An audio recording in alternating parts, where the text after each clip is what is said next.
But, with regards to, offshore exploration and mining, there's crossover between Commonwealth and state legislation. And we know that in New South Wales, government does not support offshore mineral, coal or petroleum exploration or mining for commercial purposes in or adjacent to New South Wales coastal waters. So I guess, Minister, you might be able to answer this if the Commonwealth government endorses that position.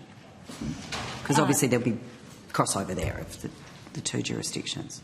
Sorry, Senator Hughes, are you asking me about the Commonwealth's view whether they about support mineral position about mining, offshore exploration and mining? And mining. I think you'll need to ask that in the resources part of the portfolio, Senator Hughes. That's not an area for which this portfolio has responsibility. Right, because these all crisscross over all the different parts of whether we've got the resources to create the energy. So. Senator, I want to help there. That sits within the Department of Industry, Science and Resources. All right, well, we'll be with them later this week. They'll look forward to that then. Excellent. Thank you. Because we've been bounced around a bit. We were looking at offshore renewable projects, and are there any limits on the size of a declared area for an offshore renewable project? Senator, that probably is a DQ scope, unfortunately. The NOPSEMA's role, it's actually the Offshore Infrastructure Regulator, which is under the Offshore Electricity Infrastructure Act. This is a problem because they're on Monday and they don't answer the questions when we ask and say it's you. And I was going to try and assist, Senator. We don't have responsibility for licensing, but the declaration areas themselves aren't limited in the legislation. So they're not limited for offshore renewable But the projects. issue of licences under that, so a licence area is limited. Well, what we're just looking at the declared area. Yes. So there's no limit. The legislation doesn't provide a limit. Okay. That may be the answer I was after. Because my understanding is that gas and oil offshore have a limit of roughly 70 to 85 kilometres, depending on location. Is that correct? I think it's not our space to answer that, Senator. We're not responsible for oil and gas acreage. Honestly, who is responsible for it?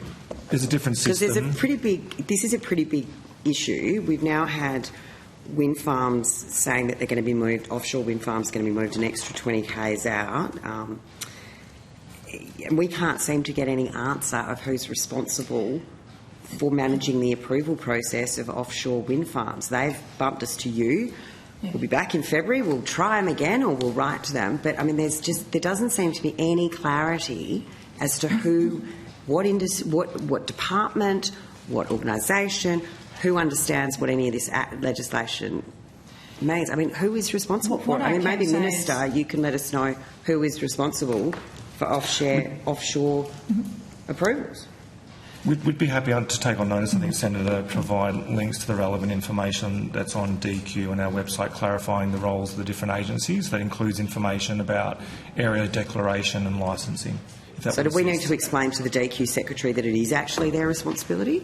Because maybe they don't understand, because this is not the first time they've bumped questions saying it's not us, it's someone else. So acreage releases is the responsibility of NOPTA, which comes under the Department of Industry.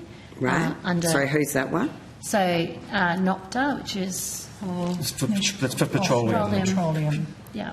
They have been designated from the DQ to be the people who manage the acreage release. Right. Because they do the acreage release for oil and gas. They're going to do acreage release for offshore renewable projects.